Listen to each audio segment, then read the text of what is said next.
tout ce que j'ai lui appartient.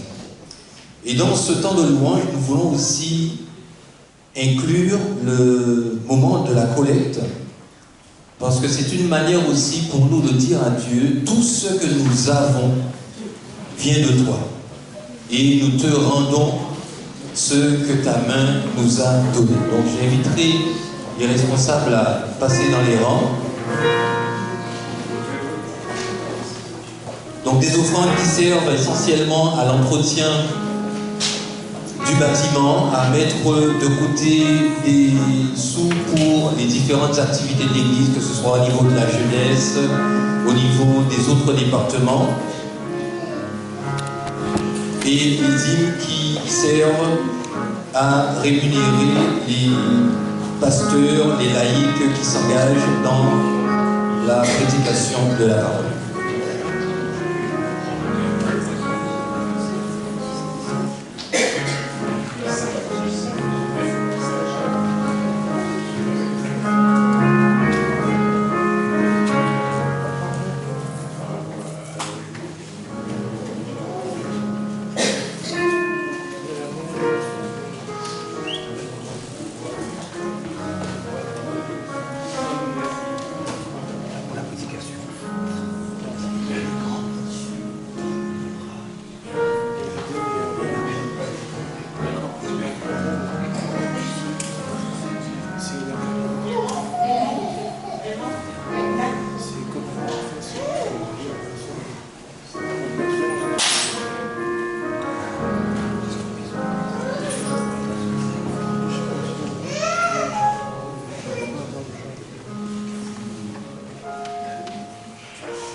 Sois béni notre Dieu qui règne dans les cieux, pour toutes les grâces dont nous bénéficions chaque jour de ta part, la vie, la santé, la joie d'être à toi. Merci pour le grand salut que tu nous as donné en Jésus-Christ. Merci pour la vie éternelle que tu nous donnes aujourd'hui. Et merci pour la joie de la communion que nous pouvons avoir les uns avec les autres. Que ce jour soit vraiment un jour de joie dans chaque cœur et que nous puissions communier aussi les uns avec les autres par le Saint-Esprit dans nos vies. Père Céleste, que ces dons que tu nous permets d'apporter devant ton trône de grâce puissent servir à l'avancement et à l'achèvement de ton œuvre sur la terre. Que nous puissions tous être unis dans cette œuvre mondiale de proclamation de l'évangile éternel, à toute nation, toute tribu, toute langue, tout peuple, tout dialecte. Oui Seigneur, fais de nous des instruments pour la lumière de ton nom auprès de ceux vers qui tu nous envoies dans ce monde. Que le Christ puisse être vu en nous. C'est au nom de Jésus que nous avons prié. Amen. Amen. Merci.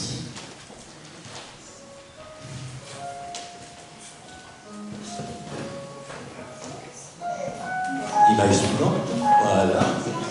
Donc ça, le message il est clair.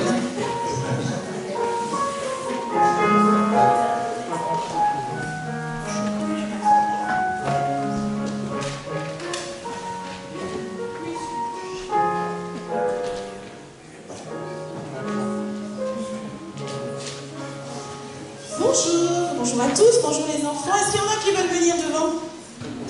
Vous avez le tapis pour ne pas salir vos beaux vêtements.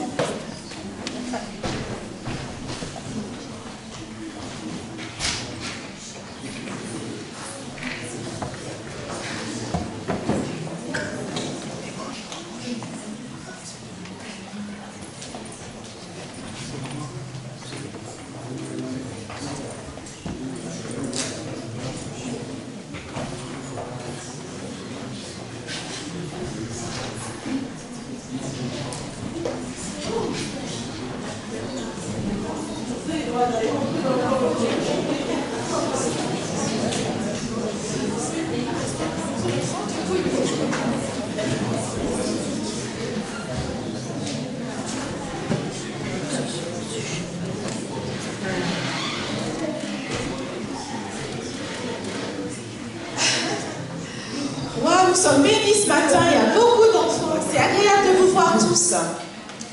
Et vous savez, ce matin, c'est un jour de fête. Aujourd'hui, c'est un jour de fête. Est-ce que quelqu'un sait pourquoi? Oui. Ah. Dis-nous. Ma tati va se faire baptiser. Parce que tati va se faire baptiser. Alors, je me suis inspirée de ce livre, mais je vais essayer de ne pas trop lire. Elle va se faire baptiser, ça veut dire quoi ça? Ok, est-ce que vous savez ce que c'est que le baptême? Un peu, mais pas beaucoup. Mais il est où le baptistère? Il est caché?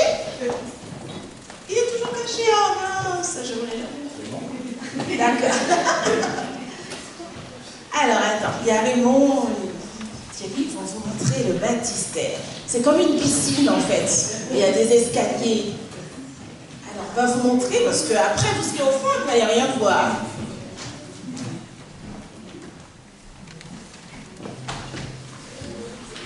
Alors, vous vous levez, vous regardez, vous vous rasseyez. Regardez. Vous avez vu?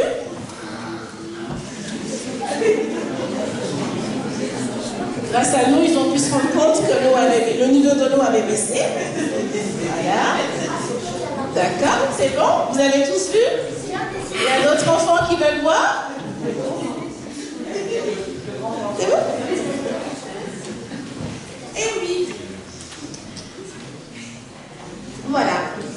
C'est bon, tu as vu? Donc le baptistère, effectivement, c'est comme une petite piscine, vous êtes d'accord? Eh oui, avec des marches pour y descendre. Là, il y a l'escabeau, il y a les marches pour y descendre. Et en général, quand on baptise quelqu'un, on plonge la personne dans l'eau. Pourquoi, d'après vous? Pourquoi on plonge la personne dans l'eau? En fait, c'est très symbolique. Ça nous rappelle un peu Jésus qui est mort, qui a été dans la tombe. Donc on va dans l'eau, c'est comme si on mourait avec ses péchés, c'est-à-dire pour enlever toutes ces mauvaises habitudes. Ce que l'on fait de même. Oui, mais j'ai une question. Oui. Quand on va à la piscine, c'est pareil.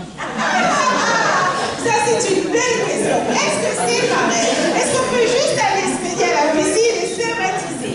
Alors, je vais vous expliquer pourquoi ce n'est pas pareil.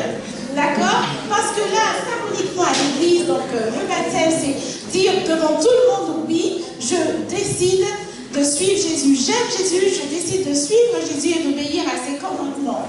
D'accord? Et quand on le plonge, c'est comme si on l'enterrait, comme Jésus a été enterré dans la tombe, et quand il se relève, c'est une nouvelle vie qui commence, parce que Jésus, est-ce qu'il est resté mort ou il est ressuscité? Voilà, donc on est d'accord que Jésus, il est vivant maintenant. D'accord? Il est vivant. Et cette personne que l'on plonge se relève. Et on appelle cela une nouvelle naissance, un nouveau départ avec Jésus et pour Jésus. Alors, je reviens à ta question. Est-ce que dans ce cas, on peut aller plonger dans la piscine et se relever et dire « Bon, écoute, je suis baptisé ». Non, parce que la différence avec la piscine, c'est qu'à la piscine, tu n'auras pas le pasteur pour te dire « Oh, tu as choisi de suivre Jésus, donc au nom du Père, du Fils et du Saint-Esprit, je te baptise ». Est-ce qu'à la piscine, il y a le pasteur qui vient avec toi pour... Ah, il est où le pasteur? Il est là le pasteur, c'est lui le pasteur qui va plonger tes tatis. Ah, qui tati? Ta tati. Donc, il est là le pasteur. Ok? T'as compris? Ok. Donc, et voilà. Et donc, c'est super. Mais... c'est comme, mais nous, chez nous, on ne baptise pas les bébés. Par contre, quand le bébé naît, les parents l'emmènent à l'église, comme les parents de Jésus l'emmenaient à l'église, pour le remettre entre les mains de Dieu. On prie pour l'enfant et sa famille, et surtout que Dieu aide l'enfant à grandir en stature et en sagesse. La différence, c'est ça. C'est qu'elles sont grandes, celles qui vont se faire baptiser, donc elles ont choisi vraiment de suivre Jésus. Est-ce que vous avez d'autres questions? question. Mais Oui. vous se baptise à quelle heure? À quelle heure? Eh bien, tout à l'heure, une fois que le pasteur aura fini la méditation. Tout à l'heure. Tu n'auras pas trop longtemps à attendre. Ah, d'accord? Donc, en étant adulte ou jeune, quand on comprend déjà, à partir d'un certain âge, 11 ans, 12 ans, et même plus après, on est conscient. Mais quand on est bébé, non, on évite puisqu'on ne comprend rien de toutes les façons. D'accord? Mais là, j'ai l'impression que vous avez tout compris. Et que peut-être un jour, vous allez faire comme elle et dire, Jésus, je veux être ton enfant et je décide de te suivre. Ça peut être intéressant. Donc, on va prier pour finir. La star. C'est bon? Ok. Seigneur, merci pour ces enfants. Parle à leur cœur. Aide-les à bien comprendre ce que c'est que le baptême et qu'ils aient envie un jour de te suivre et d'obéir à ta parole pour être présent à ton retour et te louer au nom de Jésus. Amen. Ça va. Vous pouvez retourner à vos places. C'est déjà fini. Vous aurez tout à l'heure.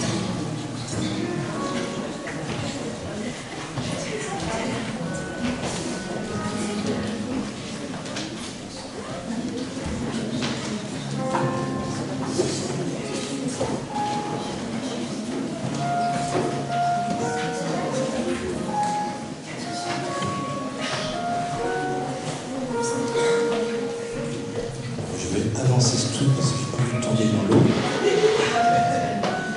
En tout cas, pas trop tôt.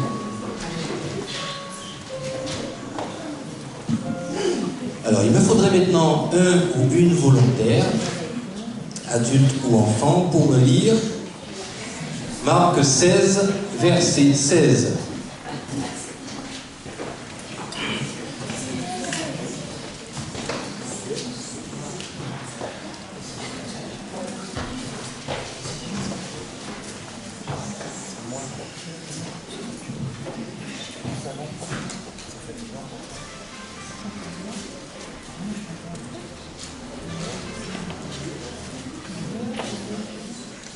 Alors, est-ce que quelqu'un a trouvé, il pourrait nous lire ce verset à haute voix? Marc chapitre 16, verset 16. Celui qui mettra sa confiance en Dieu et qui sera immergé sera sauvé. Celui qui ne mettra pas sa confiance en Dieu sera condamné. Bien, très belle version. Celui qui mettra sa confiance en Dieu sera sauvé, et celui qui ne mettra pas sa confiance en Dieu sera condamné. Celui qui croira sera sauvé, et qui sera baptisé sera sauvé, et celui qui ne croira pas sera condamné. Cela signifie que lorsque je crois, j'agis. Croire en Dieu, c'est dire, je reconnais que tu me sauves et je te donne ma vie. Et la vie, alors, ce qui se passe dans notre cœur reste dans notre cœur, tant qu'on ne l'a pas dit. Et c'est pour cela que le baptême est important, parce que ça dit ce qui se passe à l'intérieur, l'engagement que j'ai envers le Seigneur. Alors, je vais lire 1 Timothée 3, à partir du verset 14. Donc ce sont des conseils que je donne à Tracy et Cassie, que vous allez apprendre à découvrir, puisqu'au début, quand je disais Tracy et Cassie, les gens disaient c'est qui. Voilà, donc vous allez apprendre à mieux les connaître. Donc c'est Paul qui écrit à Timothée, un des jeunes qu'il a accompagné pendant un certain temps. Je t'écris cette lettre tout en espérant aller te voir bientôt. Cependant, si je tarde à faire ces lignes, ces lignes te permettront de savoir comment te conduire dans la maison de Dieu, c'est-à-dire l'Église du Dieu vivant, qui est la colonne et le soutien de la vérité. L'Église, c'est l'Église de qui?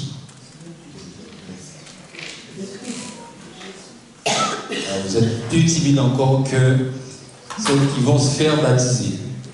Donc le texte dit, c'est donc bien te conduire dans la maison de Dieu, c'est-à-dire l'église du Dieu vivant.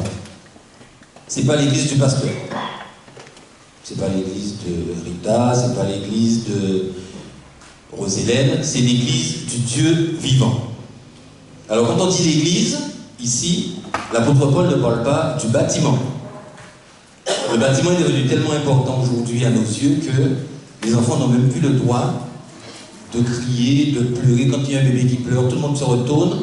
Alors il y a des regards compatissants, souriants, et il y a les autres regards. Quand vous serez parents, si vous ne l'avez pas encore été, vous allez apprendre à distinguer les différents regards. Moi j'avais le mauvais regard avant d'être parent, et quand on a eu Séti, et que mon enfant commençait à pleurer, on était à Collonges, je n'entendais même pas pleurer. On savait, quand il dit je l'entendais, ça ne me dérangeait pas, puisqu'elle pleurait à la maison, donc on s'habitue. Mais à l'église, on a des personnes qui, dès qu'ils entendent le bébé qui fait hic, ils commencent déjà à surréagir. Et imaginez-vous le stress qu'on rajoute aux parents. Donc certains membres vont prendre le bébé pour dire à la maman, écoute, on veut que tu participes, donc donne-moi l'enfant, je vais aller à côté et puis tu pourras participer. Parce que souvent les parents n'écoutent plus grand-chose à cause de ces tout-petits qui crient. Bien se comporter dans la maison du Dieu vivant, nous le proclamons publiquement, il est le grand mystère de notre attachement à Dieu. Donc le Christ, il s'est révélé comme un être humain, il a été reconnu juste par le Saint-Esprit, il s'est fait voir à des messagers, il a été annoncé à tous les peuples, il a été accueilli avec foi dans le monde entier et il a été enlevé en gloire. Donc vous allez rencontrer beaucoup de gens bien à l'église. Puisque l'église, je complète en disant que c'est l'ensemble des croyants. Donc si, alors le 3 juin, nous partirons, nous serons 28 à partir de la retraite spirituelle du côté de Château-Servix. L'église se déplace là-bas. Mais il y en aura d'autres qui vont rester ici. Donc il y aura 2 églises sur Limoges ce jour-là. Sans compter celles qu'on ne connaît pas, qui se réunissent dans les maisons. Là où 2 ou 3 sont assemblés en mon nom, Matthieu 18, Jésus dit que je suis au milieu d'eux. Donc l'église, c'est l'ensemble des croyants qui se réunissent. Mais parmi ces croyants, nous en avons qui, parfois, oublient qu'ils sont des enfants de Dieu. Et donc leur nature va prendre le dessus. Donc c'est tous les cris, les colères, les mots pas gentils, les comportements, les regards bizarres qui arrivent. Donc vous en aurez peut-être, mais nous avons quelqu'un qui nous a dit, si vous oubliez que vous êtes mes enfants, revenez. Et notre avocat, il s'appelle, nous avons un avocat auprès du Père, Jésus-Christ, le juste. Alors vous aurez aussi des personnes, alors il se pourrait, on est toujours dans le potentiel, à Limoges on ne fait pas ça, mais on ne sait jamais, des personnes qui pourraient vous accuser, ou vous condamner, ou vous juger, ou dire des choses pas bien sur vous. Et on va lire dans Apocalypse 12, verset 10, qui inspire cette attitude. Donc c'est l'apôtre Jean qui a écrit le livre de l'Apocalypse et il dit « J'entends une voix dans le ciel qui disait « C'est le temps du salut, de la puissance et du règne de notre Dieu. Maintenant, l'autorité est entre les mains de son Christ, car il a été jeté dehors l'accusateur de nos frères et de nos sœurs, celui qui les accusait jour et nuit devant Dieu. » De qui parle-t-on ici? Satan, le diable, l'adversaire, donc le mot diable qui signifie celui qui divise, c'est lui qui accuse les croyants depuis le début. Et donc quand quelqu'un vient vous accuser, puisque Jésus n'accuse pas, il accompagne, il encourage, il justifie, il réconcilie le pécheur avec son Créateur. Donc à chaque fois que vous aurez des accusations, ne vous mettez pas en colère contre celui qui vous accuse. Entendez, écoutez, prenez ce qui est bon, qui pourrait vous aider, et laissez le reste. Mais priez aussi pour celles et ceux qui pourraient un jour vous accuser. Donc en tant que baptisé, vous entrez dans la communauté des croyants, donc vous devenez membre de cette église de Limoges. Ça veut dire que ONI va inscrire dans les registres votre nom. Alors nom, prénom, téléphone, tout ça, ça c'est pour les statistiques. Mais le fait d'être inscrit dans les registres ne vous donne pas accès au ciel. Donc même si vous prenez une photo du registre et que vous arrivez au ciel en disant je suis membre de Limoges, ça ne marche pas. Ce qui vous donne accès au ciel, c'est que vos noms sont inscrits dans le livre céleste. Et ça, c'est... Personne ne peut aller pas. Moi, je peux dire à Oni, on enlève leur nom, mais je ne pourrais pas aller au ciel dire à Dieu, écoute, barre leur nom. Ça, c'est juste impossible. Donc, quand vous acceptez Jésus comme votre sauveur, il y a ce fameux livre dont on parlait ce matin par rapport au jugement, livre de vie, dans lequel Dieu inscrit le nom de celles et ceux qui l'acceptent comme sauveur. Il y a quelqu'un qui pourra vous aider dans votre cheminement de tous les jours.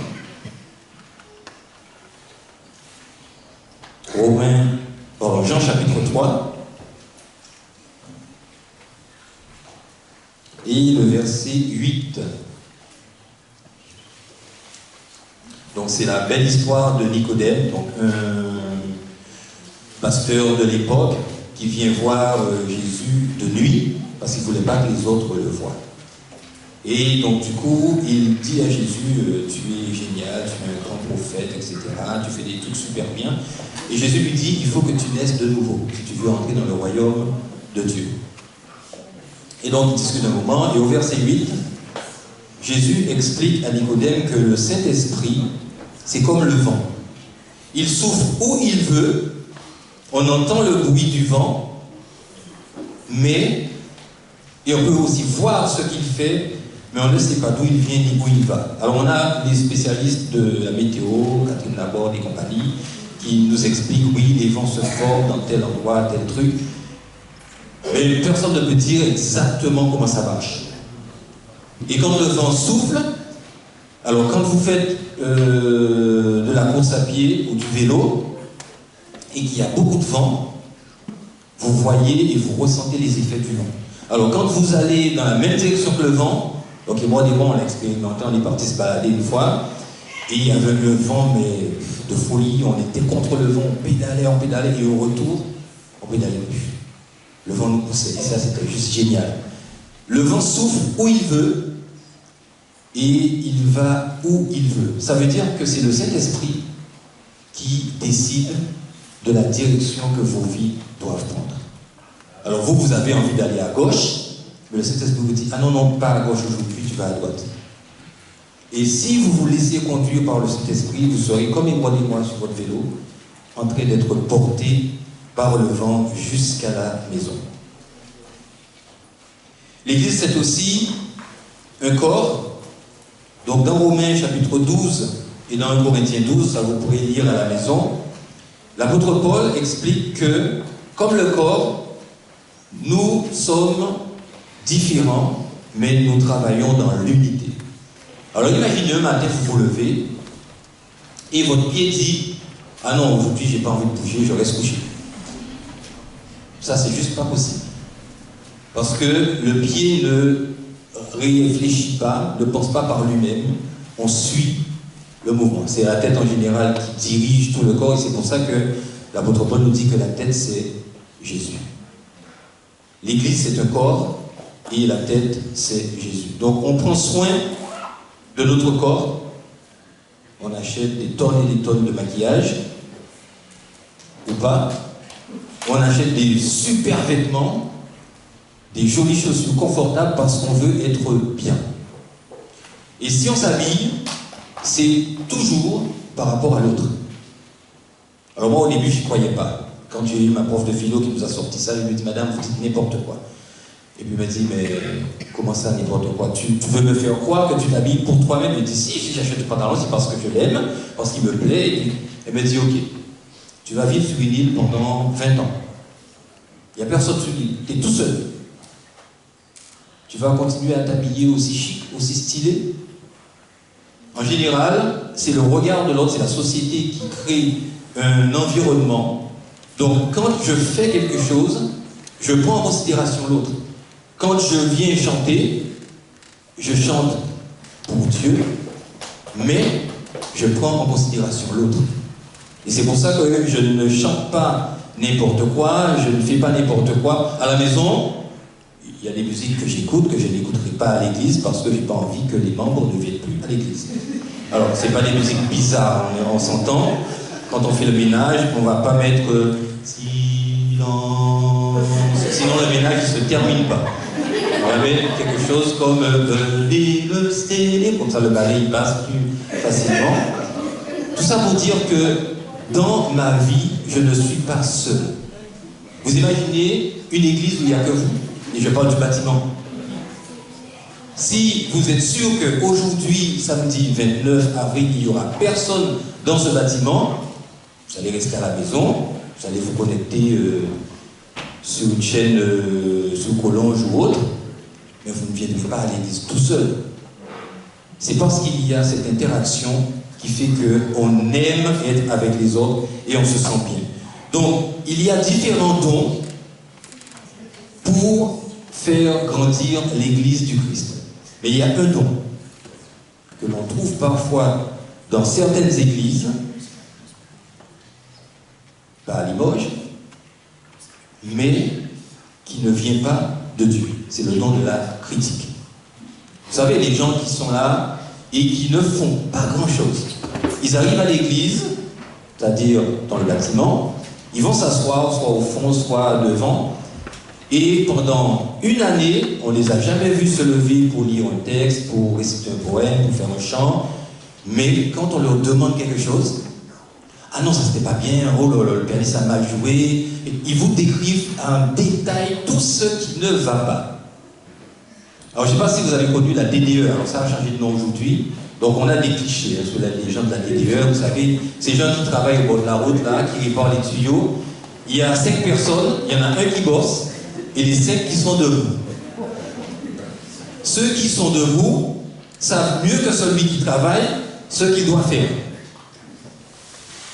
L'idée, c'est de nous faire comprendre que si on est actif, on aura moins de temps pour critiquer ce qui ne nous plaît pas. 2 personnes qui vont faire en sorte que le câble passe bien, écoute, tire, descends un petit peu, voilà, super. Mais les autres sont debout là. Ah non, les gars, c'est de travers. Non, vous auriez dû monter sur l'échelle de cette manière, etc. Voilà. Donc l'idée, c'est de nous aider à mettre au service des autres les dons que Dieu nous a donnés. Parce que le don ne peut pas me servir de manière égoïste. Et je termine avec ce verset d'Hébreux chapitre 10 et le verset 25.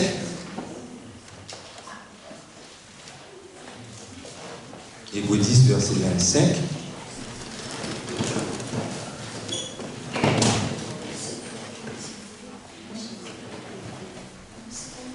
Veillons les uns sur les autres pour nous inciter à mieux aimer et à agir en toute bonté. Donc l'apôtre Paul nous dit de veiller sur, pas de surveiller. Donc je veille sur l'autre parce que je veux qu'il soit bien. Je m'assure que tout aille bien pour lui. Et au verset 25, n'abandonnons pas nos assemblées comme certains ont pris l'habitude de le faire. Au contraire, encourageons-nous les uns les autres, et cela d'autant plus que vous voyez approcher le jour du Seigneur. N'abandonnons pas nos assemblées. Il y a ce pasteur qui rendait un jour visite à une dame qui n'avait plus fréquenté l'église depuis quelques semaines, une sœur de l'église, Et quand il arrive, il la trouve en train de faire à manger sur le feu de bois. Donc il arrive, il discute avec elle, il se salue, il enlève du feu un tison. Et ils entrent dans la maison, ils prennent une infusion, ils discutent. Et en repartant, ils repassent près du feu. Et la dame lui dit, pasteur, avant de partir, est-ce que vous pouvez m'expliquer pourquoi vous avez enlevé ce bout de bois du feu? Et le pasteur lui dit, ben, il est comment le bout de bois? Et elle lui dit, ben, il est éteint. Il dit, ben, le bout de bois, c'est vous. Le fait de rester avec les autres, on se fortifie, on s'encourage, on écoute les témoignages, on écoute les chansons, on vit une foi qui nous réchauffe et qui nous fait du bien. Et quand on s'isole, alors souvent les gens disent, oui, il ne vient plus à l'église, mais il a gardé la foi. Oui, mais croire en Dieu, c'est aussi prendre du temps à fréquenter les personnes qui croient comme moi pour que ma foi soit quelque chose qui fortifie les autres.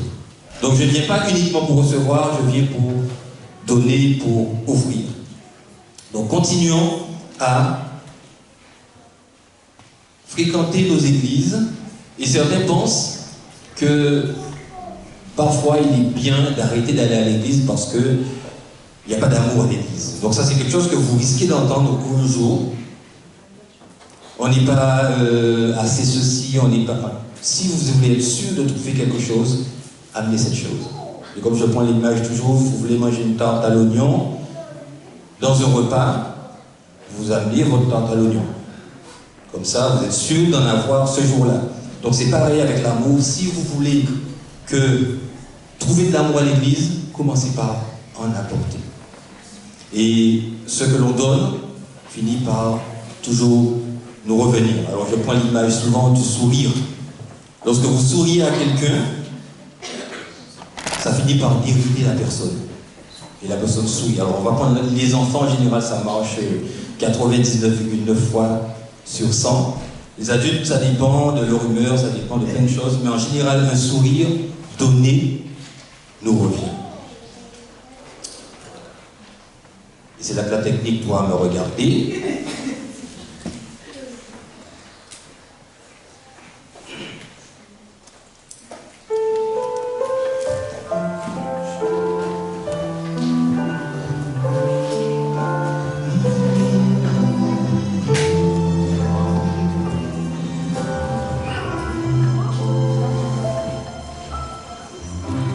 Tout au fond de toi, je ne peux regarder. Je peux seulement essayer d'imaginer la richesse qui existe au fond de ton cœur. L'or et l'argent peuvent faire briller mes yeux, mais te regarder me pousse à adorer Dieu. Ton âme est un vrai trésor qui jamais ne se ternira. Le péché ne pourra jamais effacer l'image que Jésus sur ton cœur a gravée. Ce que tu as fait ou n'as pas réussi n'y peuvent rien changer. C'est Dieu qui t'a choisi. Ce qui fait de toi une personne de valeur n'est ni ce que tu as ou ce que tu sais faire. Voilà l'amour de Dieu pour toi, quel mystère. Tu es un miroir qui reflète l'image du Seigneur. Et si les gens ne te remarquent pas encore, le plus important est que tu reconnaisses ta valeur. Tu es inestimable, plus précieux que tout l'or et l'argent de la terre. Si tu es abandonné, Dieu n'abandonne jamais. Il est près de toi pour te relever. Si le monde te faisait tomber,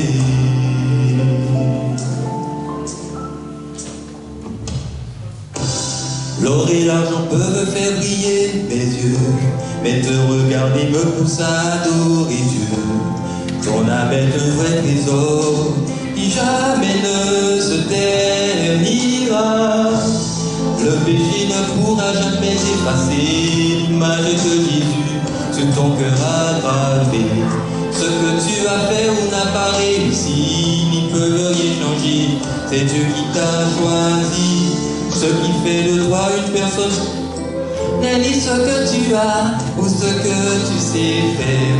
Voilà l'amour de Dieu pour toi, quel mystère. Tu es un miroir qui reflète l'image du Seigneur. Et si les gens ne te remarquent pas encore, le plus important est que tu reconnaisses ta valeur. Tu es inestimable, plus précieux que tout l'or et l'argent de la terre. Tu es abandonné, tu n'abandonnes jamais. Il est près de toi pour te relever. Si le monde te faisait tomber.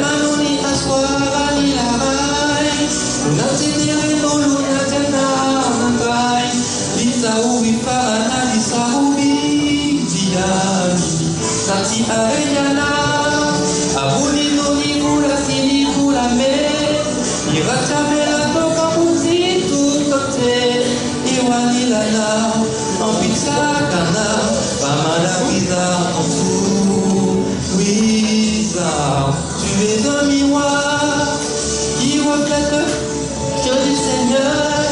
Et si les gens ne te remarquent pas encore, le plus important est que tu reconnaisses ta valeur. Tu es inestimable, plus précieux que tout l'or et l'argent de la terre. Si tu es abandonné, Dieu n'abandonne jamais. Il est près de toi pour te relever. Si le monde te faisait tomber, si le monde te fait tomber, il te relève.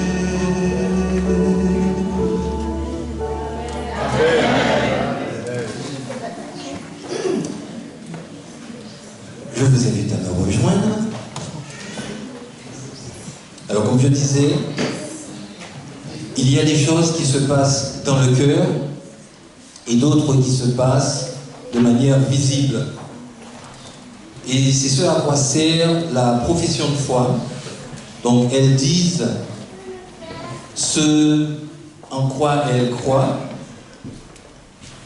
Et après, en tant qu'Église, nous validons leur choix. Donc elles vont faire leur profession de foi et raconter un peu leur cheminement. Donc je leur laisse la parole. Je crois en Dieu le Père, en son Fils Jésus-Christ et au Saint-Esprit.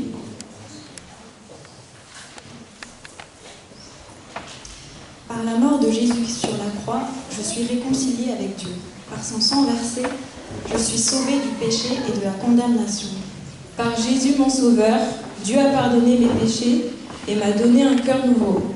Par la foi, je suis justifiée par Christ, mon intercesseur dans le sanctuaire céleste. La Bible est la parole inspirée de Dieu.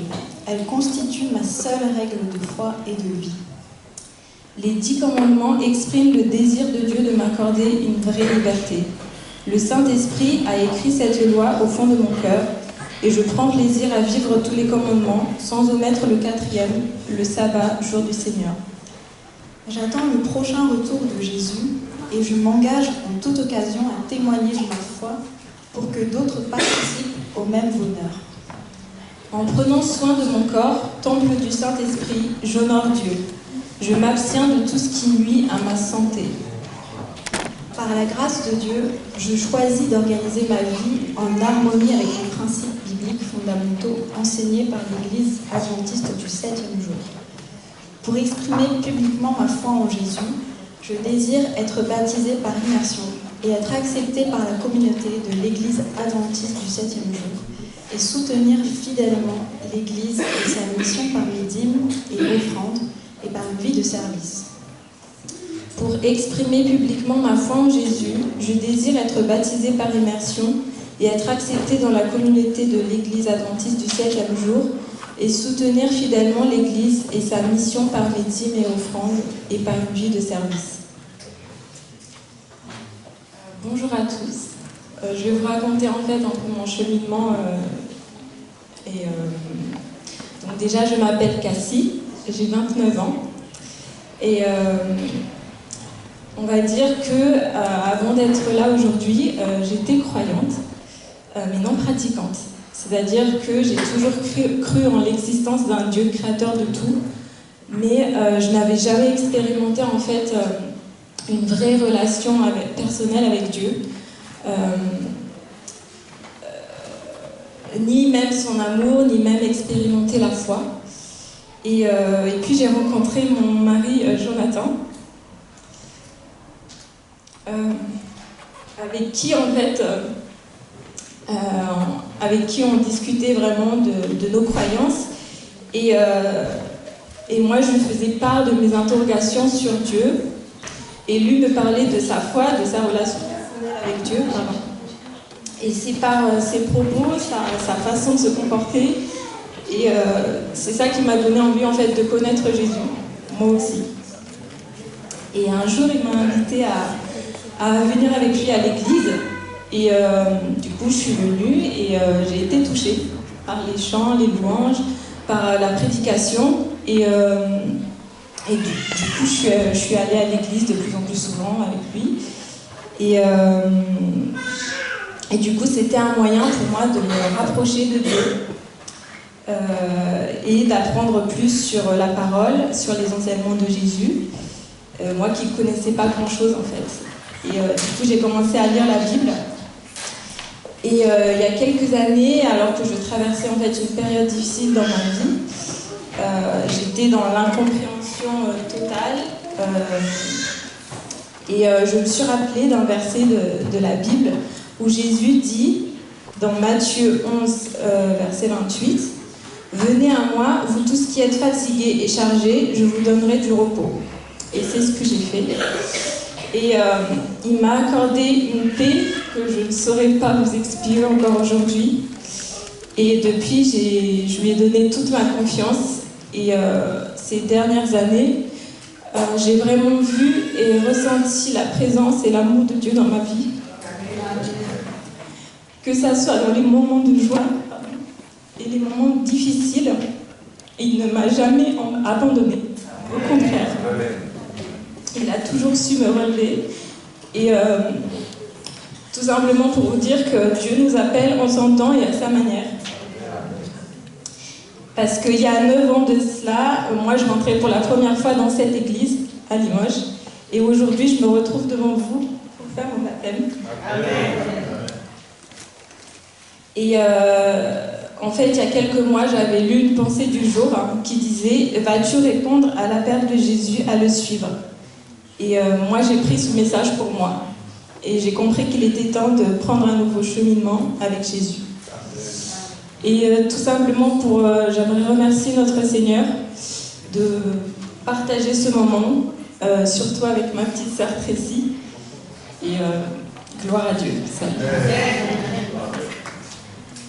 Merci Tracy. Et merci à tout le monde d'être présent pour ce jour si important. Donc moi c'est Tracy, j'ai 24 ans. Et un peu comme nos témoignages se ressemblent plus ou moins, même si on a rencontré, même si on a chacune rencontré le Seigneur d'une manière personnelle. Donc pour ma part, j'ai pendant très longtemps rejeté le Seigneur. Je dis rejeté parce que en rédigeant mon témoignage, j'ai compris qu'en fait, il m'avait appelé, on va dire, il m'a cherché, il était là depuis le début, mais moi j'ai toujours fui en fait la vérité, j'ai toujours fui les discussions dès que ça parlait de Jésus. Et donc quand j'étais adolescente, durant mon adolescence, j'ai un peu mené ma vie comme je l'entendais, en suivant un peu les amis, les tendances, les gens populaires. Et donc je me suis éloignée de ce qui était juste. La Bible parle de errance, et c'était exactement ce que je ressentais quand j'ai rencontré le Seigneur. J'ai erré en fait dans le monde.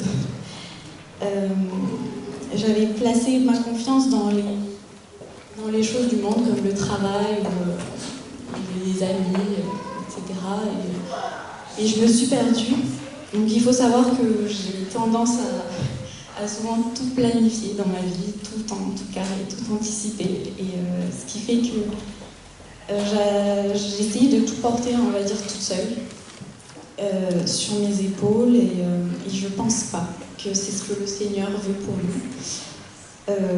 J'allais souvent dans des mauvaises décisions, dans des mauvais choix, ce qui fait que je me suis retrouvée avec beaucoup de frustration, de déception, beaucoup de fatigue à vouloir toujours tout contrôler, ce qui a fait que je me suis lassée. Et le Seigneur s'est révélé à moi pendant une période où justement j'avais plus le contrôle sur rien. C'était pendant une année sabbatique. Et donc j'ai essayé de planifier mon année en 2019 et rien ne se passait comme je voulais. Donc le Seigneur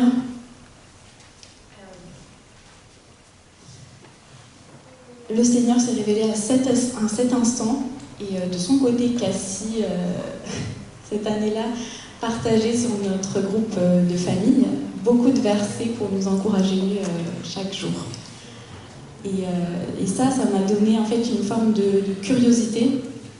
J'ai commencé à ouvrir une Bible pour la première fois. Et certes, je ne comprenais pas grand-chose au début, mais rien que d'avoir cette curiosité, c'était déjà un grand pas. Et donc, à cet instant, à ce moment-là, pendant cette année, il y a eu surtout un moment où le Seigneur s'est vraiment adressé à moi personnellement, où il m'a vraiment touchée. C'était à travers un chant qui disait que même si les choses ne sont pas toujours comme on veut, même si tout n'est pas fait pour nous rendre heureux sur cette terre,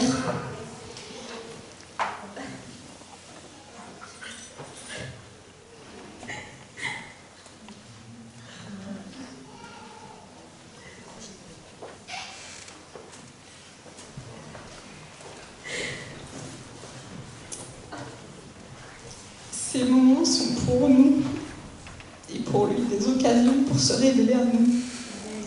Et que tout concourra à mon bien. Si je lui fais confiance. Amen.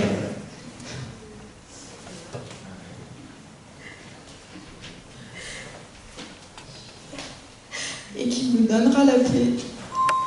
Et qu'il me mènera sur des chemins droits vers la victoire sur mes défis. Et là, je ne pouvais juste pas me retenir. Vous pouvez voir.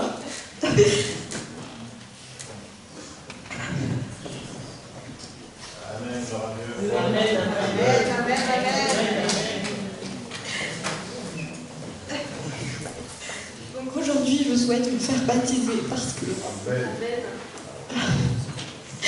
même s'il s'est révélé à moi en 2019, ce temps c'était aussi un moment pour avoir la conviction dans mon cœur que le baptême est un engagement que je prenais avec Jésus. Et qu'aujourd'hui, enfin, par la grâce de Dieu, je le sais, le temps m'a montré qu'il est fidèle, même quand moi je ne le suis pas. Et que j'ai besoin d'être à ses côtés, parce que quand je ne le suis pas, je me perds.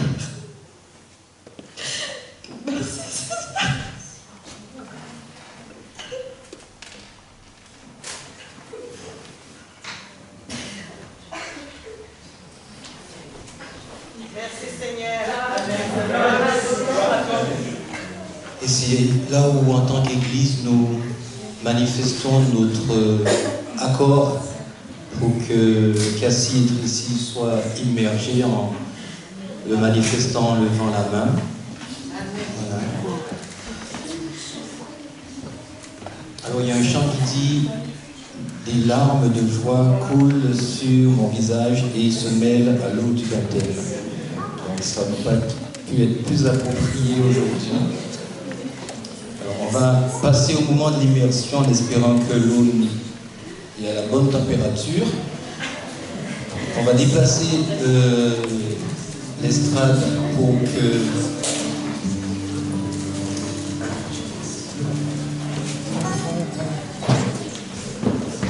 alors pendant l'immersion, il y aura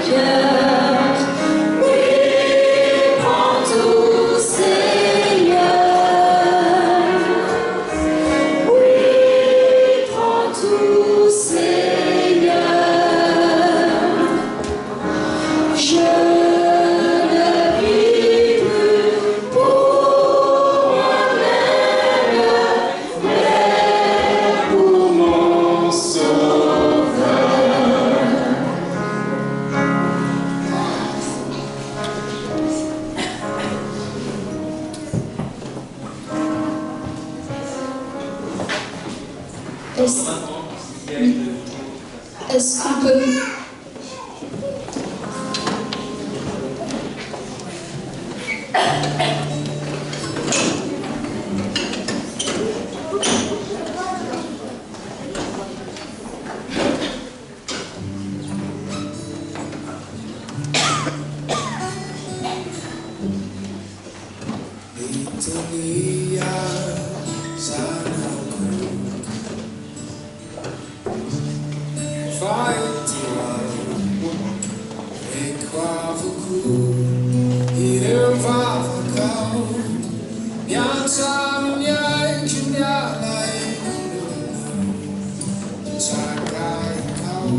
Cassie,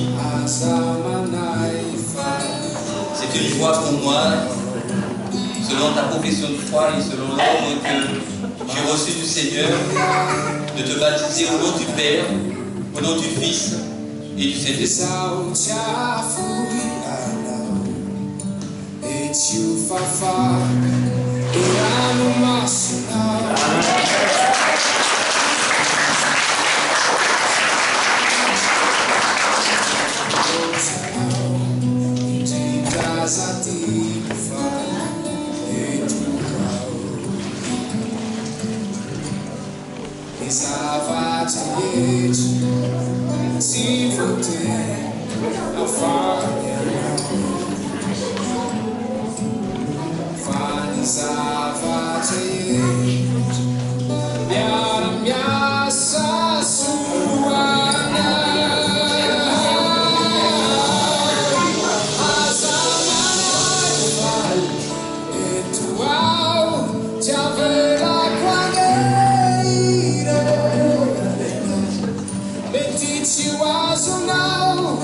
Tracy, c'est aussi une joie d'être avec toi ce magnifique. Selon ta profession de foi et l'ordre reçu du Seigneur Jésus, je te baptise au nom du Père, du Fils et du Saint-Esprit. Amen. Amen.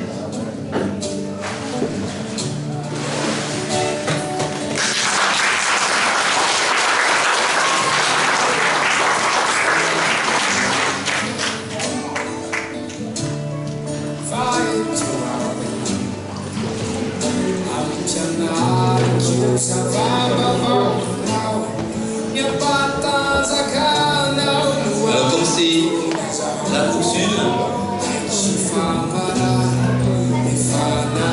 nous avons pour habitude de profiter de ce moment pour encourager celles et ceux qui n'ont pas encore franchi le pas Alors peut-être pas aujourd'hui, il reste de l'eau, mais il reste surtout de la place dans le royaume de notre Seigneur pour toutes celles et tous ceux qui ont envie de suivre cet exemple et d'avancer avec nous. Que Dieu vous bénisse.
De passer un temps de chant, de louange et de gloire à notre Seigneur pour ces deux personnes qui se donnent à notre Seigneur.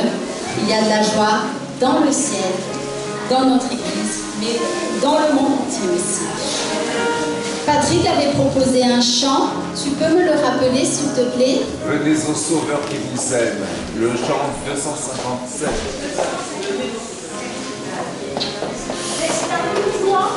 C'est dans une louange? Oui, venez au Sauveur qui vous aime, 257. Si je peux avoir un renfort, JR, merci.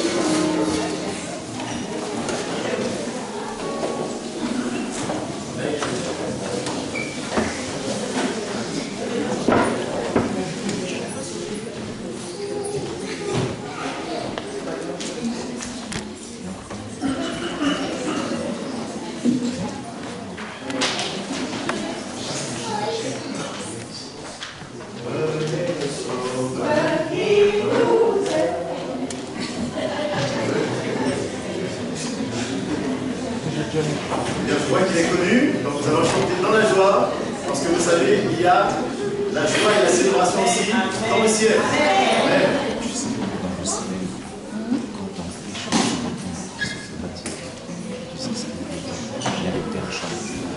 Chante encore. Seigneur.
toujours dans cet instant de louange avec Oni.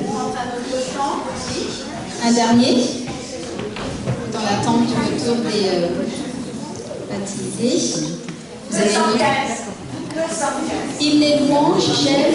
Hymne et louange. Quel est le titre, s'il te plaît? Entends-tu le chant joyeux? 215.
Alors, on peut encore prendre un chant si vous avez une proposition. C'est auprès de Dieu. Le chant C'est auprès de Dieu, c'est dans J'aime, dans les 500 et quelques, si je ne me trompe pas.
Est-ce qu'on peut maintenant passer les vidéos qu'elles avaient choisies pour l'immersion, si possible?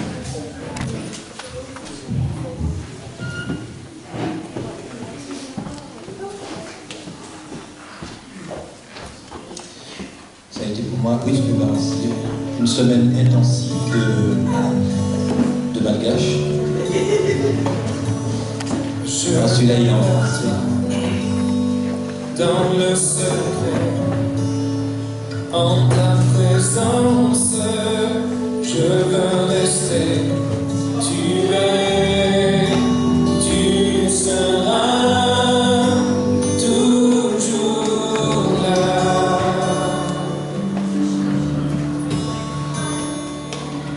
Tout contre toi, près de ton cœur. Je peux entendre ta voix, Seigneur. Tu es, tu seras toujours là. Ébloui devant toi, éternel.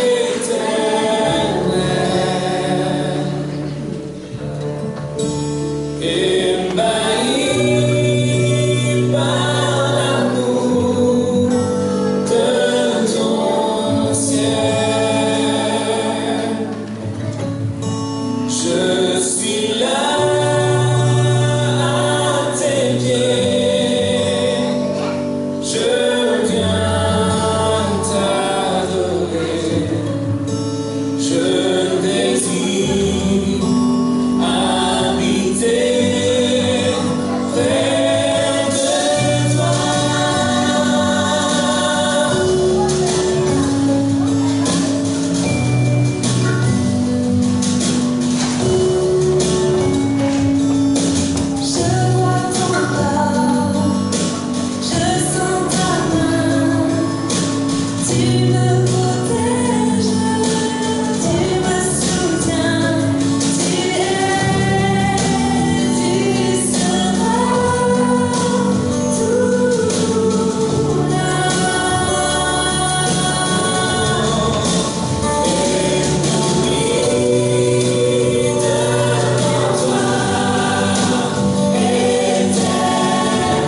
Parmi les choses qui ne se voient pas aussi, c'est l'esprit, comme le vent. Et nous avons aussi, selon les habitudes bibliques qu'on trouve dans le livre des Actes, de prier avec les personnes qui viennent d'être immergées pour que le Saint-Esprit puisse descendre et remplir leur cœur et les aider à continuer dans leur chemin. Donc vous allez venir ici avec nous, tous quatre, on se mettra à genoux, l'assemblée se lèvera.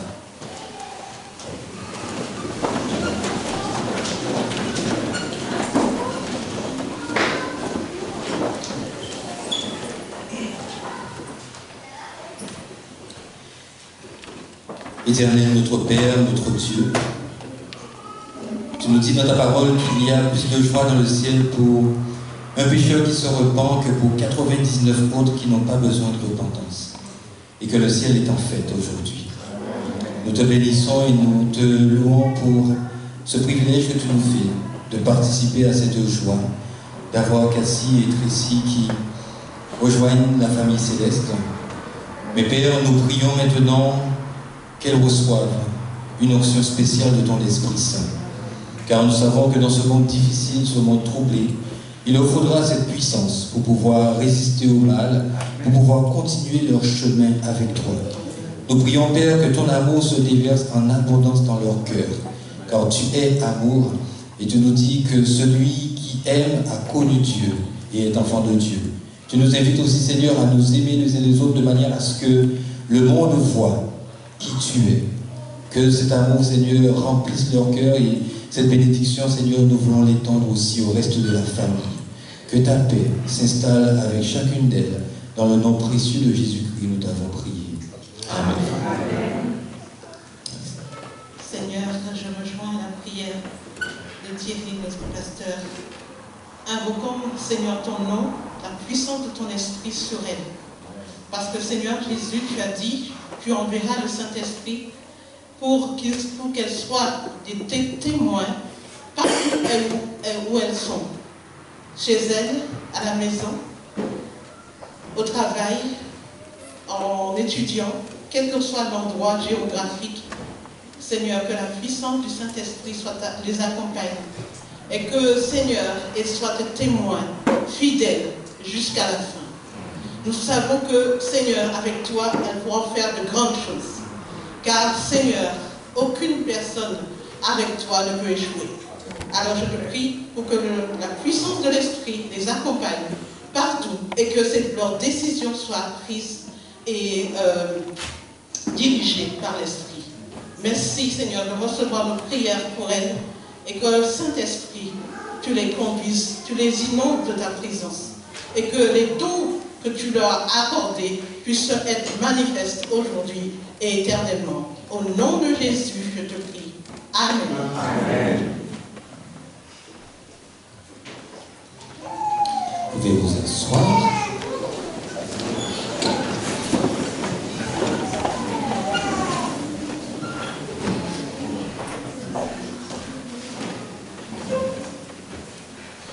Eh bien, Cassie, Tracy, si vous voulez bien venir.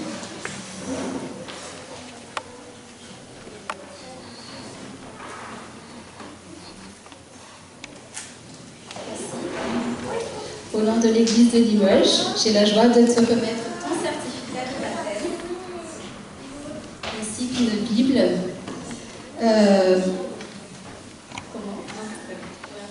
La Bible pour la femme, effectivement, le choix n'est pas anodin. En tous les cas, bienvenue à toi dans l'église de Limoges. Ça y est, tu es membre, mais au-delà de ça, tu es non seulement membre de l'église adventiste mondiale, mais surtout inscrit aussi dans les registres célestes. Amen. Tracy, j'ai la joie de te remettre à toi aussi ton certificat de baptême, ainsi qu'une Bible, pour la femme aussi. Voilà. Eh bien, bienvenue à toi dans notre église de Limoges, dans l'église mondiale, et surtout dans l'église céleste. Amen.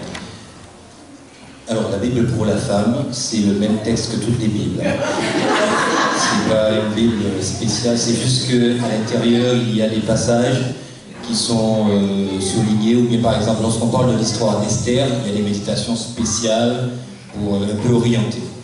Donc alors la Bible pour les hommes n'existe pas encore, mais voilà.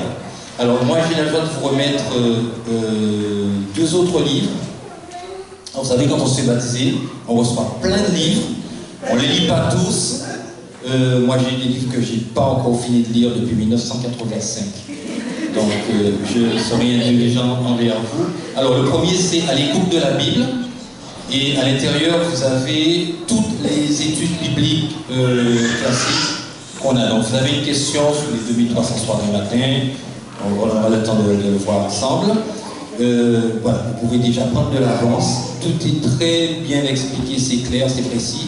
Et le deuxième, un petit livre de méditation que j'ai trouvé extraordinaire, Vivre sans limite, de Goldstein, qui explique comment Dieu nous sauve, mais surtout, il essaie de montrer qu'on n'est pas juste le fruit du hasard.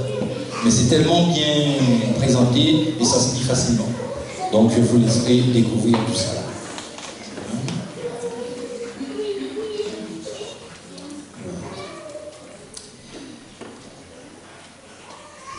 Et c'est le moment de la bénédiction. Vous pouvez retourner à vos places. Vous allez vous lever, s'il vous plaît.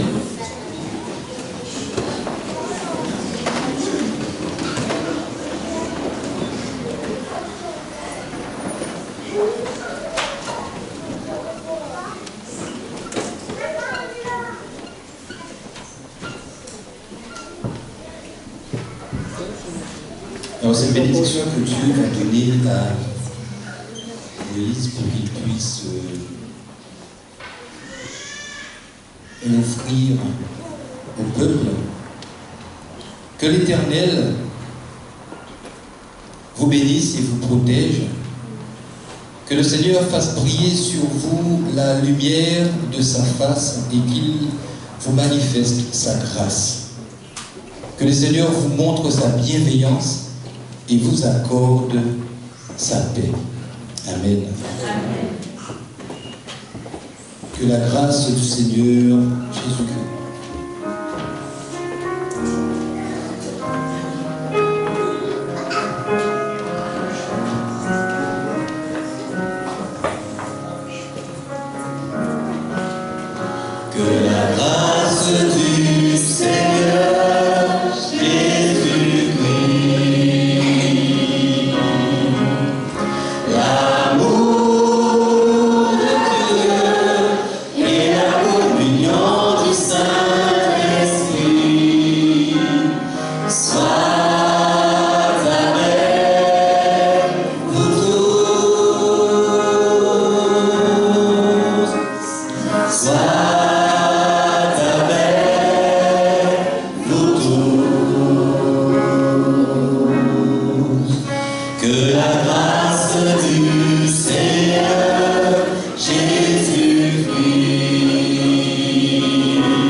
vous asseoir. Donc nous rappelons juste que ce midi, il y a un repas en commun.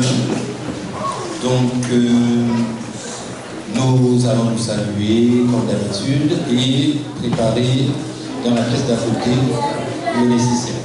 Bon sabbat à chacun.